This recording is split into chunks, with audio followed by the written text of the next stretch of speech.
Imagine owing 2.8 million naira to loan sharks charging you 20% every month. Getting death threats, you can't sleep, and you're thinking suicide is the only way out. One of my friends was in this exact situation, and today she's completely debt-free. Today I'll be talking about what she did to get out of that mess. Hi, my name is Ola, and on this channel we talk about personal finance, investing, and the economy. And today we'll be talking about how to get out of debt, how to pay your debt off in Nigeria, how to escape the loan sharks, and how to become debt-free. If that's what you need, then you need to watch this video till the end. Now, before we go into how to get out of debt, if you are not yet caught in this web, I highly recommend that you stay out of it with all that you can. So grab your pen and let's dive into the 7 steps to break free from debt and loan sharks. The very first step, stop the bleeding. What do I mean by that? Stop. Don't take any additional debt. Stop everything that you are doing that is leading to that debt as much as it lies within your power. If you have anywhere that you go to that makes you bring out that credit card, cut it out. If you have that obligation that once it hits you, you just have to find a way out of it, find a way to cut it down. As long as it is not a life and death situation of health or even school fees for your kids, just stop. That's the very first thing that you need to do. The second thing that you need to do is to face the numbers. This part is very tough, but list out every single obligation that you have, even the small ones. So it could be something like, I took hair on credit. It's an obligation. And then it could be the loan sharks. I took this from this loan shark and this from this loan shark and this one from this finance house. Write everything down and face yourself and say, this is how much I owe in total. Whilst you are doing that also identify the ones that might be tied to some asset or the other. You might have said that if I don't pay you back, I'll give you my shoe. So just know that your shoe is at risk. Write everything down. That's the next thing that you need to do. Now, once you have identified everything that you owe and you have put it in one list, I recommend an Excel sheet actually so that it's clear this is the total and you can begin to track. Now decide on your strategy, and this is where it gets tricky. What do I mean by strategy? First thing you need to know is that there is always a way out. It doesn't pay the loan shark for you to die because he can't get anything from you at that point. So with all the threats and everything that is beating on your head, all they want is for cash to come out. So before you go and face them, sit down and say, what will my plan be? And there are different options. The first plan could be, I would pay one, then I'll pay the other, and I'll pay the other. So you put them in a list of which one has the highest heat on my head, which one will choke me the most, and start paying off in that order. That's one. The second option could be, I have 500K to cover all the obligations every month, and I will split it across everyone that I am owing. Meaning I'll pay 50K to this person, 60K to that person, and then we just keep going down like that. Once you decide on the strategy that you have, what it does for you is that it gives you clarity and it gives you hope. The fact that with debt, the main thing that happens to you is that it blinds you from every opportunity or every possibility. But the fact is that there is always a way out. So either you pick one and pay off and move to the next one, or you split it over time, right? And see how you would pay eventually every one of them in some kind of schedule. But the third thing you need to do is decide on your plan. And at this point, of course, if you need help, call a friend to sit down with you because your eyes may not be seeing clearly, but decide on your plan. The fourth thing you need to do is to negotiate from a position of truth. What do I mean? You are owing people. You probably don't have all the money to pay everyone at the same time. If you did, you would not be in this situation and this video might not be important to you. But understand that you are in a fix. Everyone that you are owing on that list, have a conversation with them. Like I said earlier, the fact is that it doesn't pay them for you to collapse and die. It doesn't pay them for you to be in the hospital. So as much as they are putting all that pressure on you, all they really want is for you to tell them how the money is going to come back to them.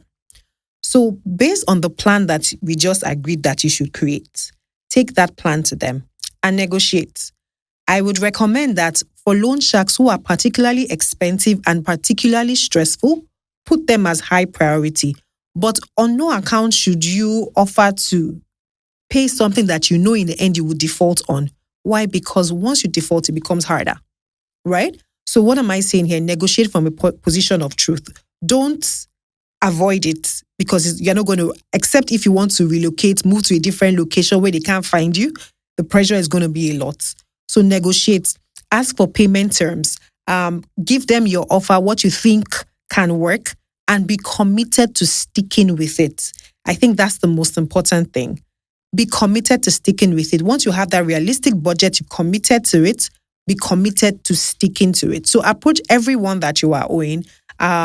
If you want to sign contracts, if you want to write something so that there's a proof, do that. But at this point, negotiate with them. What that does for you is that it calms you down. That's what it does. It just makes you think, okay, in a year, I will be done with this. If things, of course, get hostile, get a negotiator in, maybe a lawyer or someone, right? But the most important thing is have that conversation. Now, while we're at it, the next thing that you need to do, which I believe you should have thought about already, increase your income aggressively. Like, this is not the time for you to just be doing one thing and be hoping. No one really wants to give you a loan and then you be living all right and then they are waiting for their money and it's not coming. So take this as the ginger for you to get creative in how you can make money. We're in the 21st century, like there's the digital market, right? Where you can create products and put it out and you will get income, right? So don't sit down and say, I know I have an obligation. I know I owe this hair or this fabric or this. I know I owe this loan shark. They should relax. No. Take it as a reason or ginger to find other ways to make money. The good thing is that once you finish paying off, right, that income is still there for you. So be a better off for it. While we're at it also, think about cutting costs. Think about what got you into this situation. If it wasn't a health situation, right? There's no other reason why you should be going to a loan shark. Not for food, guys. Let's just be real, right? Not for food. And while we're at it also, don't take unnecessary risk. Don't go into the get rich quick scheme scam. Don't just avoid as much as you can, right? Avoid it because the pressure can make you make wrong decisions. But this is about how to actually increase your income, not to try and double the money that you have. Now, the sixth thing that you need to know is that if it gets really bad, seek either legal or professional help. We all know that, yes, you borrowed from the loan shark. Maybe you shouldn't have, but you're already there. But it's illegal for someone to send you death threats. That is murder. That they could go to jail for it, right? So there is a line they shouldn't cross in trying to recover their funds. And once they cross that line, as much as you still owe, there is a legal case for you to report them to get protection, right? That's on one side.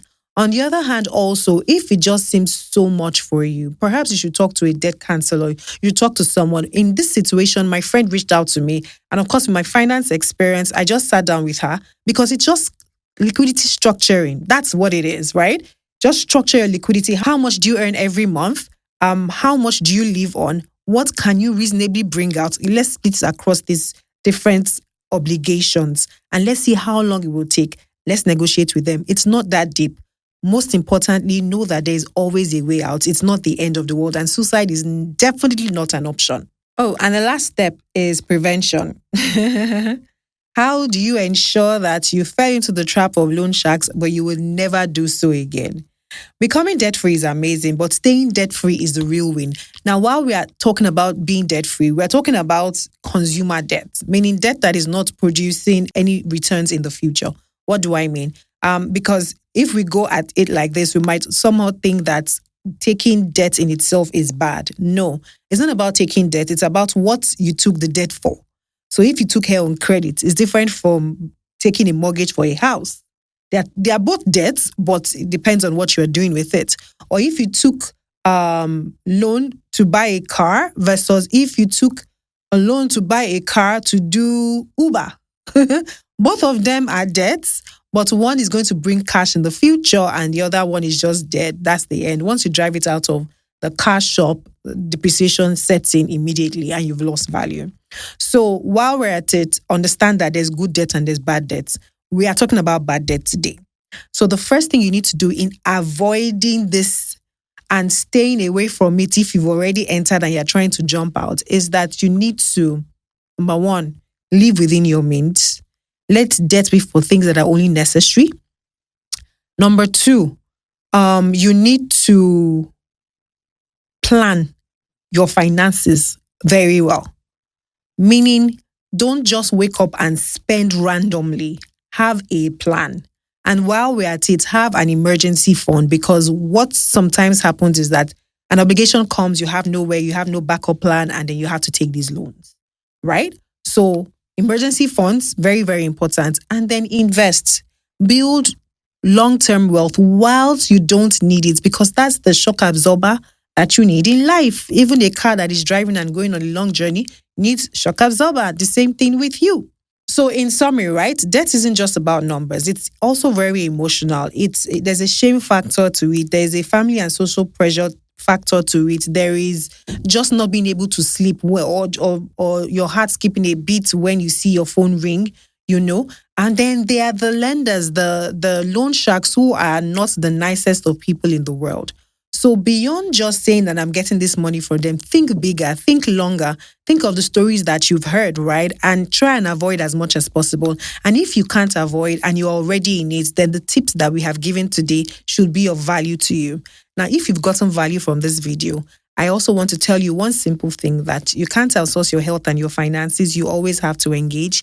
No one can go to the gym on your behalf and you'll be fit. No one can eat vegetables for you and you'll be healthy. It's the same way you have to engage with your finances. Don't just assume you can wing it and it will work out somehow or the other. So thank you for listening to this. Share with a friend and see you in the next video. Bye.